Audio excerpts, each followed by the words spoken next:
앞 시간 강의는 좀 길기도 하고 조금 까다로운 점들이 있었습니다. 그러나 우주, 역사 등등을 생각하는 사람들에게는 필요했던 질문이기도 하고 대답이기도 했습니다. 이제 조금 더 우리에게 가깝게 느껴질 수 있는 주제가 나왔습니다. 2번 창조신앙과 자연과학입니다. 우리 공부하는 순서로 84강이 됩니다.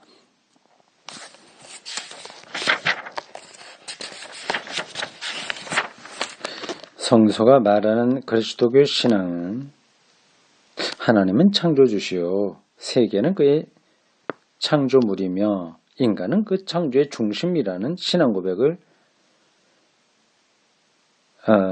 중심적 선언으로 하고 있다.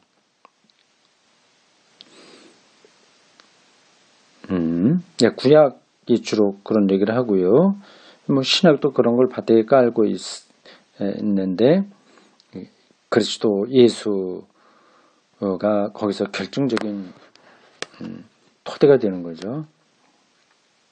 인간은 하나님의 형상이며 세계의 지배자이므로 글자 그대로 창조주에게 상응하는 피조물이다. 그리스도교 속량신앙, 구원이라고 해야 됩니다.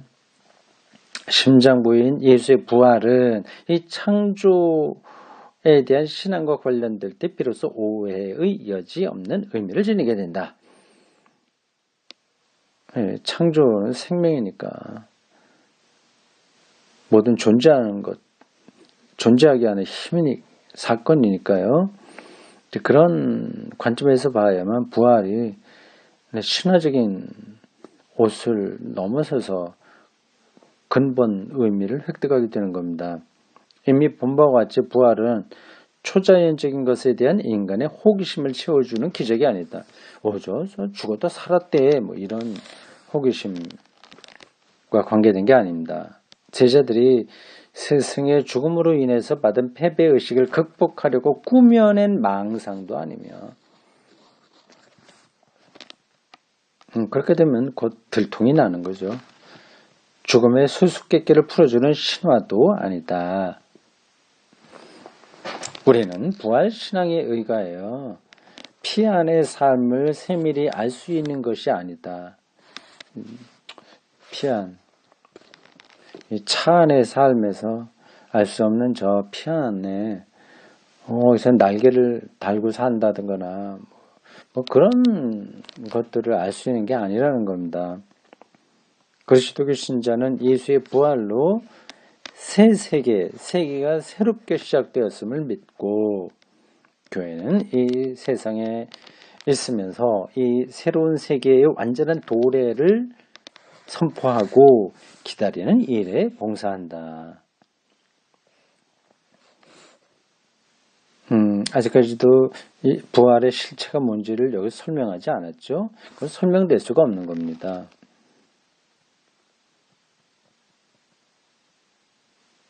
그러면 설명될 수 없는 거라면 의미가 없겠네. 이렇게 생각하시면 곤란합니다.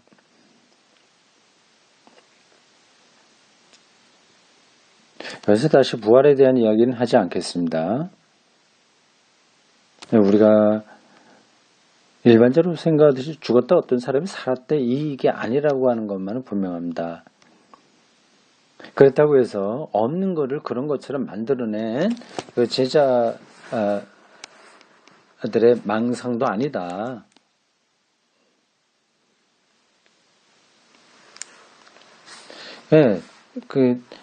이 창조가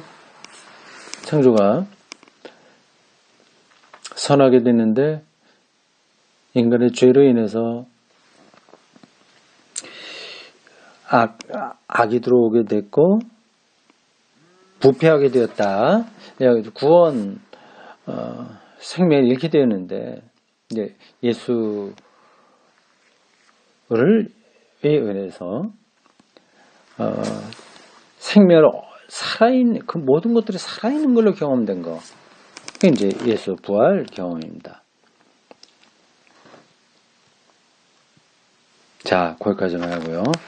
이는 예수의 부활을 기점으로 하나님이 다시 창조 사업을 하신다는 뜻이다. 예수의 부활이 무엇을 의미하는지를 이해하려면 이것을 태초의 창조와 종말의 새 창조 사이에 놓고 봐야 된다. 예수의 부활을 창조신앙과 분리한다는 것은 그것을 십자가의 메시지와 분리하는 것과 마찬가지로 기이하고 망상적인 신앙이라는 혐의에 빠지지 않을 수 없을 것이다. 이런 것만 잘 생각해도 부활이 뭐냐 하는 것에 조금 가까이 간 겁니다. 창조신앙과 창조와 연관되지 않은 상태에서 부활을 이야기하면 그는 웃기는 이야기가 됩니다. 한국교회에서 강단에서 외쳐질 때 외쳐지는 선포들은 부활을 완전히 이상한 걸로 말하죠. 정말 죽었다 살아난 것처럼 그렇게 말합니다. 창조의 관점에서 그거를 바라보는 설교자들이 많지 않습니다. 바꿔 말해서 인간 역사상 십자가에서 죽으신 예수의 부활에 대한 신앙은 창조신앙이 우주의 시초와 미래에 대한 확증을 제시하지 못한다고 볼 위험을 궁극적으로 막아준다. 부활과 창조는 서로 보완, 해설된다. 오늘날 우리가 창조에 대해서 어떤 믿음을 가지고 있는지를 좀 더 정확하게 반성할 때 바로 그럴 때만 예수의 부활이 무엇인지도 좀 더 잘 이해하게 될 것이다. 네, 오늘 이것만 해도 좋은 공부예요. 부활은 창조와 직결된다는 겁니다. 이런 건 제가 이전에도 여러 번 얘기했습니다. 그런데 오늘날 이 창조신앙은 다른 원천에서 우주의 진화에 관하여 얻은 과학적 지식과 불일치의 모순관계를 지니고 있는 듯이 보인다. 다음에 세 가지 주요한 난점을 다뤄보자. 그래서 창조과학이라고 창조신앙, 하나님께서 창조했는데 진화가 이 세계를 설명하는데 또 중요한 그 개념으로 들어오지 않았습니까? 그러니까 이게 하나님의 창조라고 하는 게 설득력이 없다. 그렇게 이해될 수 있는 거죠. 그리고 거꾸로 나가서 열광주의 기독교 신자들은 진화를 부정하게 되는 겁니다. 두 개 다 바른 길이 아니죠. 세 가지 중요한 난점을 어떻게 설명하는지 보겠습니다. 성서와 자연, 과학. 17세기부터는 세계에 관해서 성서 말씀과 과학적 지식을 서로 합치하고자 하는 시도가 점점 포기 상태에 놓이게 되었다. 넓든 좁든 간에 세계는 제한된 한계 내에 존재하는 제한된 세계인 동시에 열려있는 세계인데 열려있다. 끝나지 않았다는 겁니다. 완료형이 아니라는 겁니다. 이러한 세계가 하나님 자신의 행위에 의해서 존재하게 되었다고 볼 수는 없다는 것이다. 합리주의자들이 볼 때 창조, 기독교적인 성서적인 창조 신앙이 개입될 여지가 없죠. 이 관점의 모순의 범위와 조화의 불가능성을 확인하기 위해서는 17세기에 보수의 누구예요? 프랑스 사람인가요? 벨기에 사람인가? 이름은 들어본 것 같은데 정확하게 잘 모르겠습니다. 보수회가 쓰는 우주 역사론을 읽어보면 좋겠다. 우주 역사론. 이에 의하면 세계 창조와 그리스도의 재림 사이의 기간은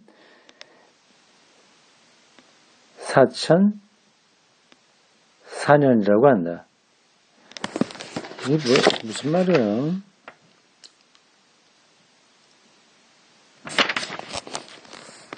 그리스도의 재림이 아니라 초림을 얘기하죠. 이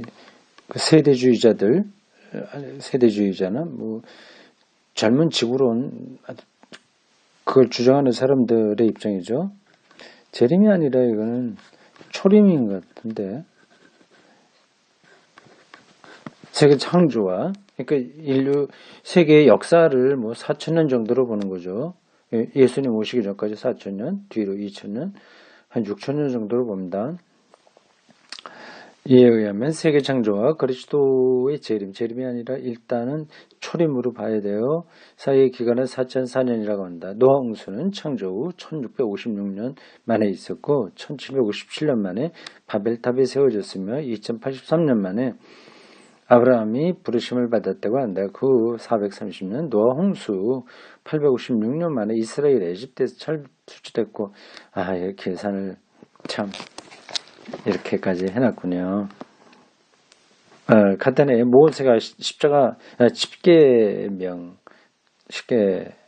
돌판을 받았다고 한다. 이 신학적인 지구물리학과는 대조적으로 오늘날의 자연과학은 우주의 기원이 100억 년 전에 138억 년이라고 지금은 거의 나오고 있습니다. 최초의 폭발 빅뱅이죠. 시작됐으며 70억 년이 지나면 지구가 태양과 충돌하여 끝날이라는 가설을 세우고 있다. 70억 년이 아니라 앞으로 45억 년. 인간의 출현은 30억 년간의 생물 진화 과정의 중간에 있었으며 이 생물 진화는 그보다 먼저 150만 년의 방사능적 화학적 진화가 있은 후에 진행되었다고 한다고. 진화론, 우주 진화론, 자연과학이 얘기하는 겁니다. 이렇게 양편에서 내세우는 숫자의 나이를 비교해 보면 다음의 사실이 절로 드러난다. 한편에서는 신학적 관점에서 우주론적 테두리에 맞추어서 역사를 서술했다. 인간을 창조하는 신의 말씀에 대한 신앙 고백이 사람과 사물에 가까운 환경을 기점으로 소박하게 표현되고 있는 것이다. 또 다른 편에서 우리는 까마득히 방대한 숫자에 접하게 되는데 여기서는 역사의식이나 자연과학적 이해는 그저 깜빡이는 정도에 지나지 않는다. 만일 성서에서 말하는 창조를 참으로 우주적 사건으로 이해하자면 이것을 그보다 훨씬 후에 이루어진 인간의 역사와 아무런 관련이 없이 에너지의 최초 폭발과 동일한 것으로 볼 수밖에 없을 것이다.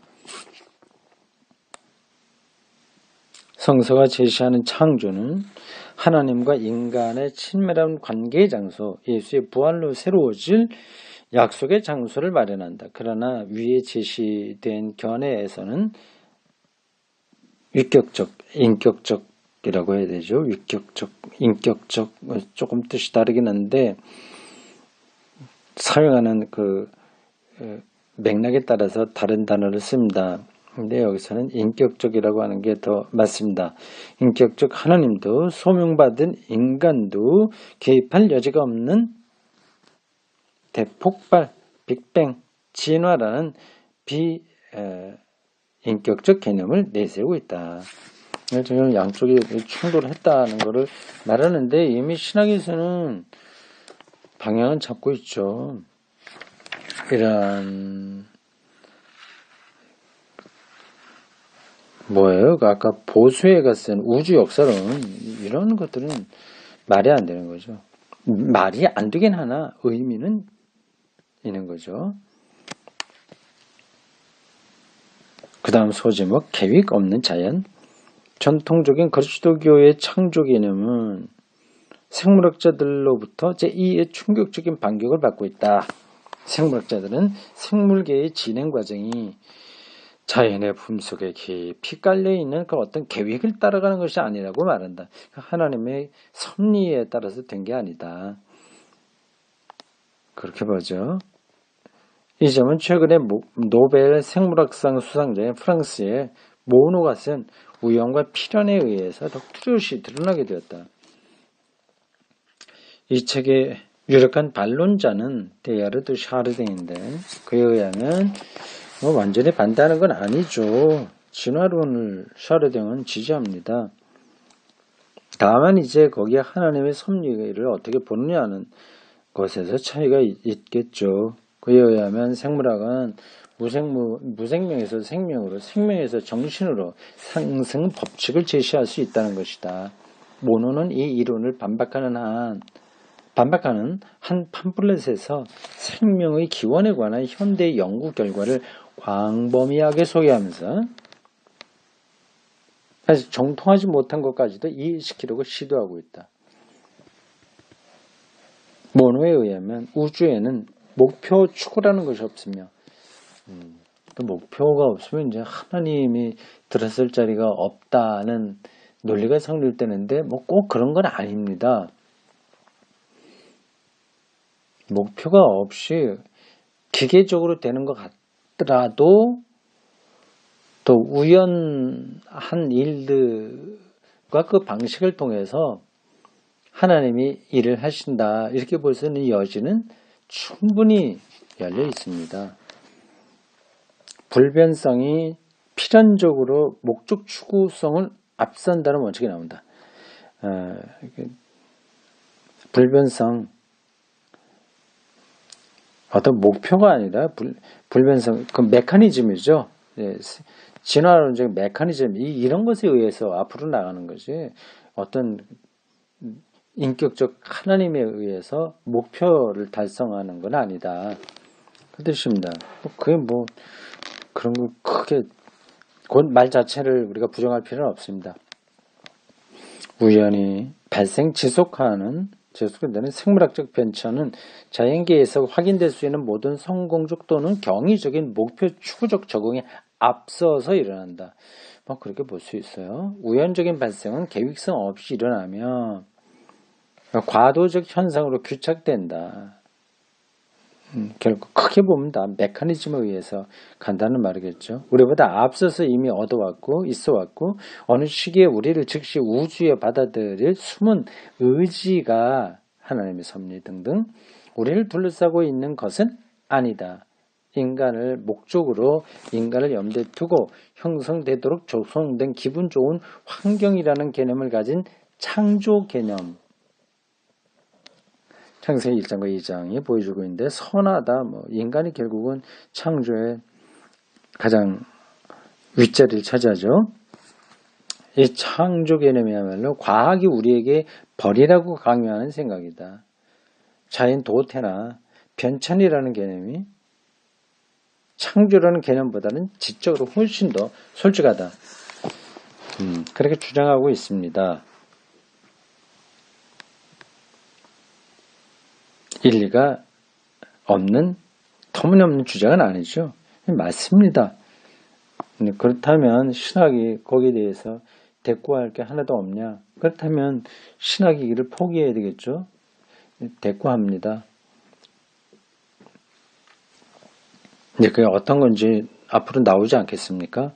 물론 인간은 자기의 행위에 목적을 둘 수가 있다. 그러나 인간은 여기서도 다시 모노는 까미의 말을 빌리는데 그 능력을 가지고 사물의 신중한 무관심 가운데서 고립되어 있다.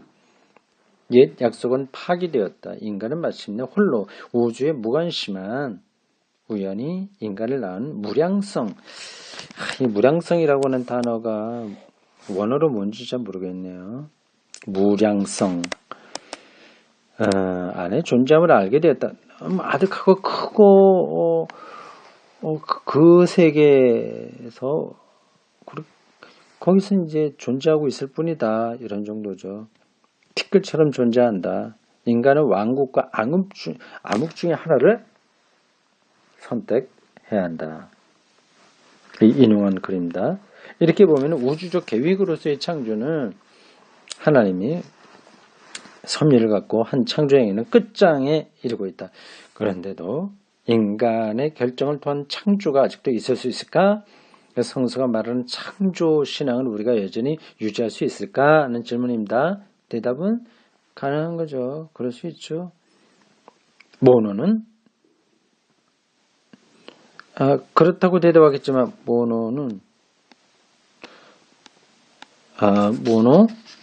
모노가 그렇다고 대답해요. 그래서 없다고 대답하지 않고요. 모노.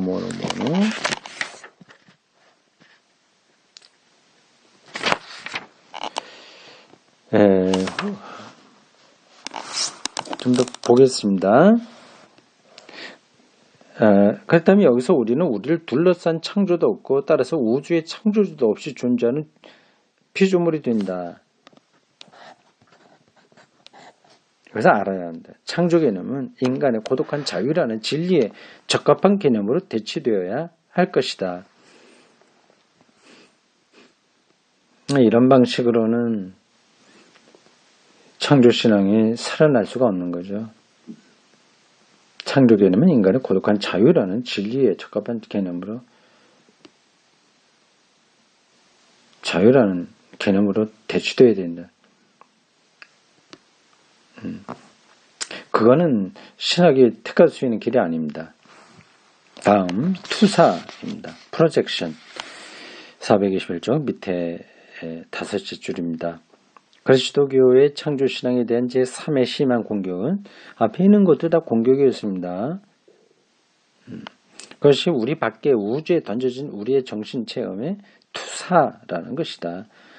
이건 뭐 많이 들었던 얘기입니다. 예컨대 우리의 자유가 전체에 관한 하나님의 계획의 테두리 안에서 행사된다고 믿는다면 이것은 우리의 중추신경계통의 목적 추구적 기능에 대한 우리 지식을 무생물에 적용시키는 것 외에 다른 것이 아니라는 것이다. 사실 뭐 지금은 뇌과학이 그 종교성 그것도 뇌현상이라고 말하고 있지 않습니까? 이러한 생물학, 과학, 심정심리학 이런 것이 제기하는 기독교에 대한 비판 이거는 더 심해질 겁니다.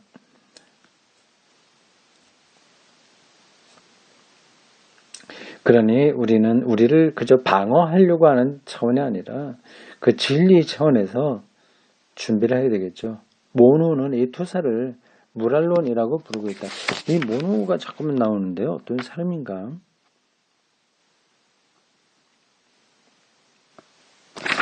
넘어가겠습니다. 우리는 우리 자신에 대한 체험에 맞추어 그리고 우리의 의지를 품고 그것을 실현시키는 양식에 대한 체험에 맞추어 자연계를 섭리하는 어떤 신을 상정한다. 투사를 이렇게 조금 그럴듯하게 설명하는 거죠. 더 나아가서는 이에 대한 근거를 성서에서 찾을 수 있다고까지 생각하는 모양이다. 이스라엘은 그 민족사의 의미에 대한 확신을 사실상 창조신과 그 신의 창조 전체에 두고 있다고 말할 수 있지 않은가. 이스라엘에서 창조신에 대한 신앙 고백이 신을 이집트에서 구해준 구원자로 믿는 신앙 고백 후에야 비로소 생겨났다는 사실은 그건 성서학적으로 맞는데 그 확실한 증거가 되지 않는가. 만사를 이렇게 볼 수 있다면 부활하신 그리스도를 우주의 쇄신자로 보는 데에 관해서도 비슷하게 말할 수 있다. 즉 초대 그리스도교회는 부활 사건의 해방적 위력을 그 나름으로 체험한 것을 우주에 투사하여 예수를 새 창조의 주관자로 알아듣게 된 것이다. 창조를 믿는다는 것은 개인적 잠깐 쇄신이라고 하는 단어 나오나요? 발음하기도 힘든데 새롭게 됐다는 건데 창조를 믿는다는 것은 개인적 새로움, 쇄신과 소명에 대한 내적 체험을 외적 우주에 전용하는 것을 의미한다. 그들의 의견에 따르면 그렇다는 겁니다. 이거를 쓴 저자는 그렇게 생각하지 않죠.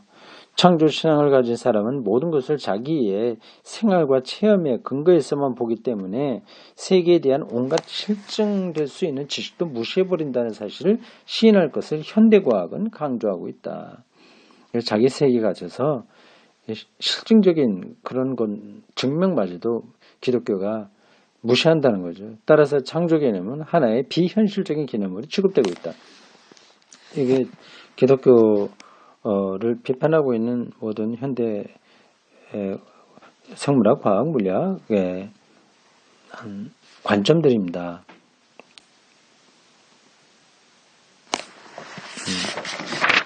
거기에 대해서 이제 시는 대답을 하려고 하는 거예요. 창조신앙이 그러하다면 부활신앙 역시 같은 위험에 빠지게 된다. 이미 언급한 바와 같이 창조신앙과 관련해서 이해하지 않는다면 부활은 불가사의한 일로서 공상이나 신화와 같이 선포의 대상이 되지는 신화가 돼서 그냥 그런 정도 이야기지 선포, 그러니까 설교, 구원을 선포하는 그러한 대상이 되지는 못하고 만다. 그러면 오늘날 부활신앙의 우주적 차원, 즉 창조신앙과 관련해서 본 부활신앙을 어떻게 고백할 수 있는가? 이런 그 기독교 창조신앙에 대한 날카로운 비판 앞에서 어떻게 해야 되는가? 그런 질문입니다. 창조신앙의 지나친 해설에 가해진 모노의 강력한 반격은 유익한 면도 있다. 그의 반격은 우리로 하여금 성서적 창조신앙의 진의와 그 범위를 다시 한 번 더 엄밀히 검토, 파악하도록 강요하고 있다. 성서적 창조신앙은 보수회가 말한 대로 앞에서 뭐 4004년 됐다 뭐 그렇게 얘기한 사람 있죠. 그가 말한 대로, 그리고 아직도 많은 교리 시간에 가르치고 있는 대로 아주 근본주의자들은 그렇게 가르치죠. 이성을 만족시키는 세계사의 연대기를 제공하자는 것이 아니다. 그렇죠. 저도 그렇게 생각합니다.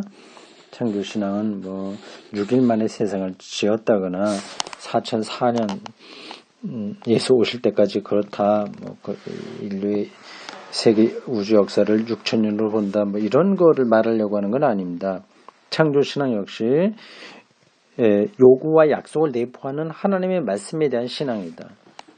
이미 말한 바와 같이 성서적 사유에서 인간이 창조의 중심이 된다는 것은 창조 개념이 처음부터 하나님과 인간 사이에 약속이 이루는 생각과 결부되어 있기 때문이다.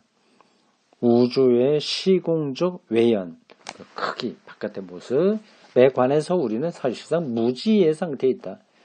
지금 우주과학이 많이 발달했다고 하더라도 무지하다고 볼 수 있습니다. 창조에 있어서 인간이 중심적 위치를 차지한다는 생각은 이러한 무지적 바탕을 두고 있는 것이 아니다. 그런 차원이 아닌 거죠. 오히려 창조신앙은 인간을 익명적 생성뿐 아니라, 아이고 또 어려운 단어가 나오네. 익명적, 이름에 감춰져 있는 생성, 나타남 뿐만 아니라 역사도 가지고 있는 창조물로 보는 것이다. 인간을 현대과학이 생물학 등등 얘기하듯이 어쩌다가 이 세계에 태어난 그 존재다가 아니라 역사를 가지고 있는 창조물로 보는 것이다. 역사, 여기서 역사가 들어오네요. 성서의 창조설화가 상대로 한 사람들은 현대의 자연과학자들이 아니라 바벨론 세계 발생 신화의 신봉자들이다. 바벨론의 마두룩 신앙, 창조신에 대한 이야기를 알고 있는 사람들에게 이걸 쓴 거죠. 그들에 의하면 사람은 우주적 사건에서 무의미한 존재라는 것이었다. 마찬가지로 예수 부활 신앙을 고백하는 것도 운명을 좌우한다는 세 개의 요소들의 자신을 맹목적으로 내맡기는 행위에 한거하고, 인간의 운명이 그 거대한 악한 하늘의 세력에 의해서 지배당하고 있어.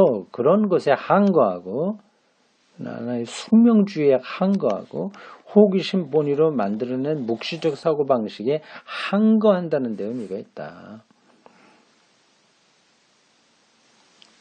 숙명주의와 어두운 숙명주의와 호기심찬 묵시적 사고와 신화적 방식, 한거한 데 핵심이 있는 겁니다. 요컨대 창조는 인간의 소명을 의미한다. 한거하는 소명이죠. 해방의 소명이죠. 참 중요한 거 우리가 오늘 들었습니다. 비록 성서에라도 그 외에 다른 말이 있다면, 성서에 다른 말이 있다면 그것은 창조 자체의 메시지가 아니면 신화나 묵시문학의 영향을 받은 일부의 표현에 지나지 않은 것이다. 예, 그 한거라 숙명주의와 신화적인 묵시문학 사고방식, 영적 이원론, 그런 것에 한거하는 게 부활신앙의 핵심인데, 혹시 성경에 좀 다른 부분들이 있다고 하더라도 그것은 뭐 신화나 묵시문학이 그 당시에 일반적이었으니까, 일반적인 그 영향받은 것에 불과하니까 그것에 너무 묶여 있으면 안 된다 그 얘기입니다. 네, 여기까지입니다.